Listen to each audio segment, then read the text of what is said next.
네, 어제 정부가 556조 원에 육박하는 내년 나라 살림살이 계획을 내놨습니다.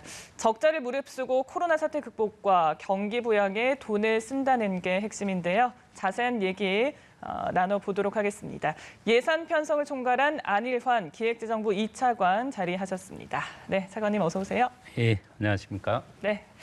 자, 내년도 예산이요. 556조 원, 역대 최대 규모입니다. 아무래도 예상되는 이제 수입에 비해서 지출이 크다 보니까 그만큼 나라 빚이 많이 생기게 되는데 국가 채무가 900조 원을 넘는 상황을 감내하고서라도 나라 국간을 활짝 열겠다 이렇게 판단을 하신 것 같습니다. 이런 지출을 통해서 어느 정도 경기 부양 효과를 좀 예상하시나요? 네, 코로나19 확산의 영향으로 금년도 성장률이 당초에 전망했던 것보다 더 어려워질 것으로 예상되고 있어서 코로나 위기 극복과 경제 회복을 위한 재정의 적극적 역할이 기대되고 있는 상황입니다. 이러한 점을 감안해서 총지출 증가율과 총수입 증가율의 차이를 역대 최대 수준인 8.2%까지 확대해서 최대한 확장적인 기조로 내년도 예산을 편성하였습니다. 적극적 재정 운용으로 민간 소비와 투자를 창출하고 수출과 지역경제 활성화 등을 도모함으로써 내년도 경제 성장률 제고에 크게 기여할 것으로 기대하고 있습니다. 네. 가장 또 시급한 것이 경제 회복과 일자리 창출일 텐데요. 민간에서 일자리 57만 개를 창출하도록 하는데 이 중 47만 개가 청년 일자리라고 되어 있습니다. 다만 일각에서는 과연 양질의 일자리가 제공이 될 수 있을까 이런 우려도 있습니다. 어떻게 보십니까? 네, 내년도 예산에 일자리에 굉장히 역점을 뒀는데요. 총 200만 개 정도 일자리를 또 지키거나 창출하는 것에 역점을 두고 있습니다. 고용유지지원금 등을 통해 기존 일자리 46만 개를 지켜내고 민간 일자리 57만 개는 시장에서 창출될 수 있도록 간접적으로 유도할 계획입니다. 노인이나 장애인 등과 같이 취업 취약계층에게는 103만 개의 직접 일자리를 제공할 예정입니다. 민간 부문 일자리 57만 개는 고용시장에서 청년이나 중장년 등을 위한 양질의 일자리를 창출하기 위한 사업들로 구성이 되어 있습니다.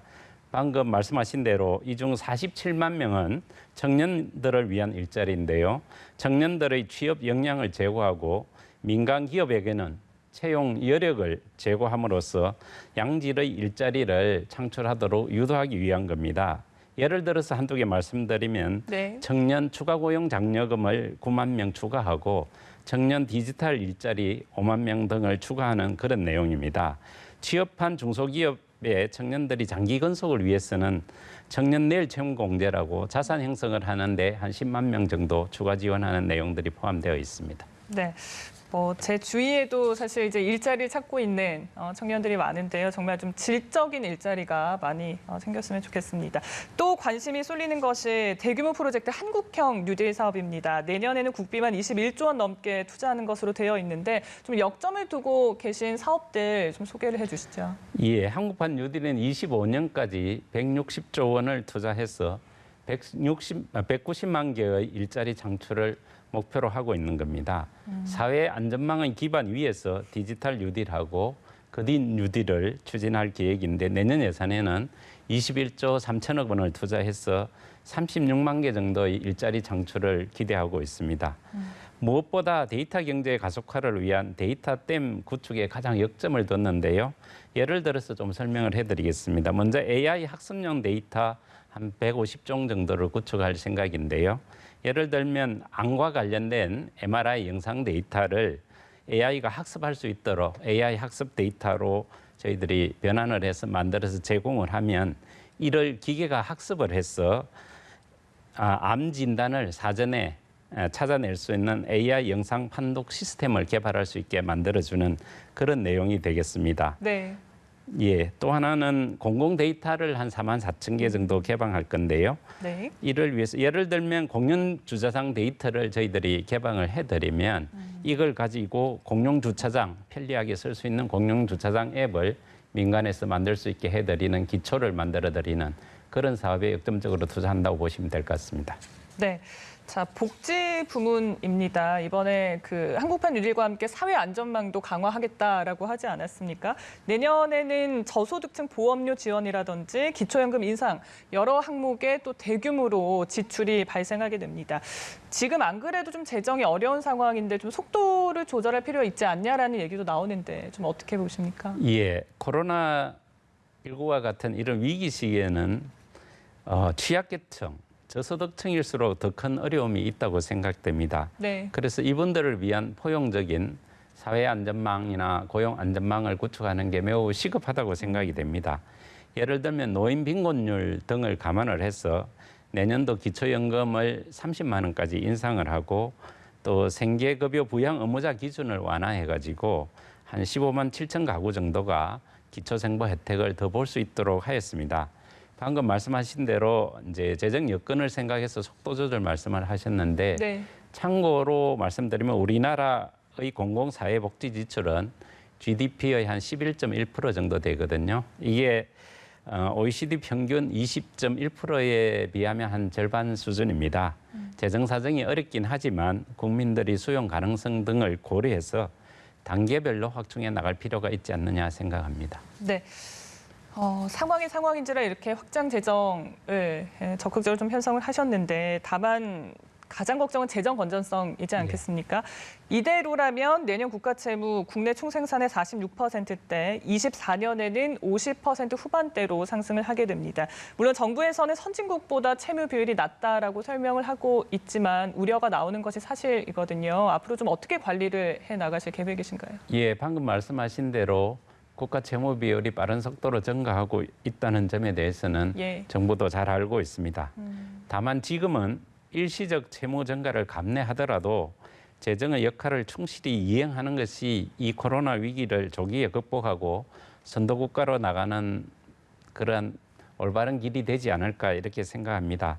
방금 말씀하신 대로 상대적으로 보면 우리나라 국가 채무 비율이 40%, OECD 평균이 한 109% 정도 되는 걸 보면 우리나라가 상대적으로 양호한 편이고 네. 또 코로나 위기에 다른 나라들의 경우에는 IMF 전망에 의하면 한 18.7% 정도 국가 채무 비율이 상승할 것으로 전망하고 있는데 우리는 7.6% 정도 오른다고 보는 것으로 봐서 상대적으로는 우리나라가 양호한 편이다 이렇게 볼 수는 있겠습니다. 그렇지만 최근의 빠른 국가 채무 증가 속도에 대해서 정부도 경계를 철저히 해서 앞으로 총지출 증가율을 경상성장률 이내로 조정한다든지 지출 구조조정 노력들을 열심히 해서 중기적으로 재정 건전성 관리를 철저히 해나가도록 노력하겠습니다. 네, 정부에서는 이제 재정 준칙이라고 해서 도입에 공감을 표한 바 있습니다. 어떤 준칙들이 있는지 좀 설명을 해주신다면요. 예. 전 세계 한 92개국 정도가 재정 준칙을 도입해서 운영하고 있는데요. 주로 국가 채무 준칙, 또 재정 수지 준칙, 또 지출 자체를 억제하는 지출 준칙, 수입 준칙, 뭐 이런 국가별로 다양한 준칙들이 있습니다. 재정 여력이 있는 시기에는 이 재정 여력을 비축해서 재정의 지속 가능성을 유지할 수 있도록 안전성 관리를 강화하는데 다만 위기 대응 등 이런 특정한 시기에는 재정의 또 적극적 역할을 할 수 있는 예외를 어느 정도 두는 우리나라 실적에 맞는 그러한 재정 준칙 도입을 고려할 필요가 있다고 생각합니다. 네. 앞서서 이제 홍남기 부총리께서 저희 TV에 좀 출연을 하셨어요. 그래서 불필요하게 반복되는 예산 사업들 좀 줄이겠다, 없애겠다라고 하셨는데 혹시 이번 예산에서 좀 정리된 사업들이 있을까요? 예. 국가 재무 비율이 증가하는 걸 감안하면 재정을 효율적으로 운영하는 게 굉장히 중요합니다. 그래서 네. 내년에도 지출 구조 조정을 대대적으로 추진을 하였습니다. 몇 가지 부총리께서도 말씀하신 예를 들면 사업 목적이 이미 달성됐거나 이런 보조 사업은 관행적 보조 사업을 이라 해서 저희들이 이걸 축소하거나 폐지하였습니다. 하나 네. 예를 들면 하이브리드 차량의 확산으로 민간 시장의 활성화가 돼가지고 이제는 하이브리드 차량 지원할 필요가 없다는 점을 감안해서 플러그인 하이브리드 차 보급에 대한 지원은 완전히 폐지를 했습니다. 그다음에 지난 한 6년간 한 7천억 정도를 투자했던 공용 주차장 건립 사업은 지금 집행 여건이나 또 수요 등을 저희들이 재점검해서 600억 이상 감축하였습니다. 그다음 집행률 같은 걸 또 봐서 연례적으로 이불형이 있는 사업들은 저희들이 축소를 하였는데요. 자전 민원 사업들에다가 집행이 지연되는 폐기물 처리 사업이나 문화재 보수 정비 사업들은 집행률을 감안하여 축소 조정하였다고 말씀드리겠습니다. 네, 정리된 사업들도 좀 정리를 해봤고요. 이번엔 국방 예산입니다. 내년에는 올해보다 5.5% 증가하는데 사실 총 지출 증가율에 비해서는 이게 낮은 수치이기도 하고 뭐 F-35A나 해상 작전 헬기, 이지스함 구입비 등에서는 9천억 원 이상 삭감이 됐습니다. 혹시 뭐 전력 강화에 차질은 없겠습니까? 예, 안보 유지에는 전혀 차질이 없도록 내년에 집행 가능한 한 그 범위 내에서는 국방부 요구를 최대한 저희들이 반영을 했다고 보면 되겠습니다. 네. F-35A 사업은 21년도에 도입할 수 있는 완료 소요를 전액 반영하는 등 주요 무기 사업의 소요는 내년에 모두 반영을 했습니다.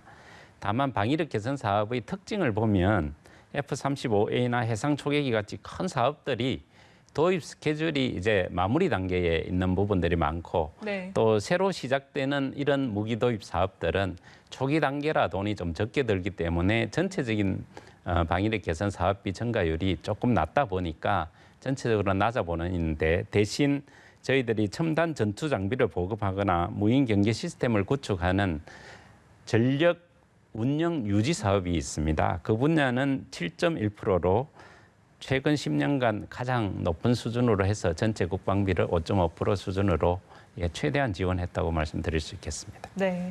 자, 마지막으로 또 가장 중요한 K-방역. 6천억 원이 증액 편성이 됐습니다. 사실 향후 1, 2년 내 좀 코로나가 진정되기 어려울 것이다 이런 전망도 나오고 있는 상황이어서 이 정도면 좀 적절한 수준이라고 보고 계신가요?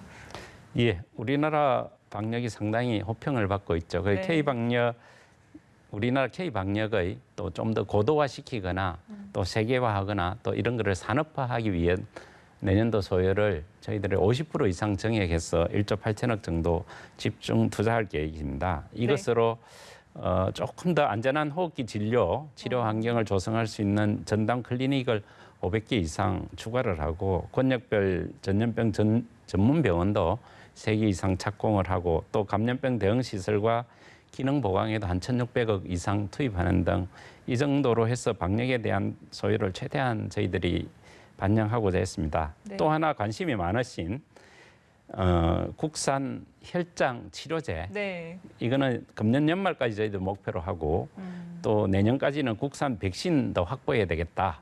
이런 목표 하에 저희들이 치료제나 백신 개발을 위한 연구개발 자금하고 방역 물품 기기 고도화를 위한 자금, 그다음에 연구 인프라를 구축하던 자금 이런 것들 합쳐서 2,500억 정도 연구개발 등에 집중 투자하도록 저희들이 내년도 예산 편성했다고 말씀드리겠습니다.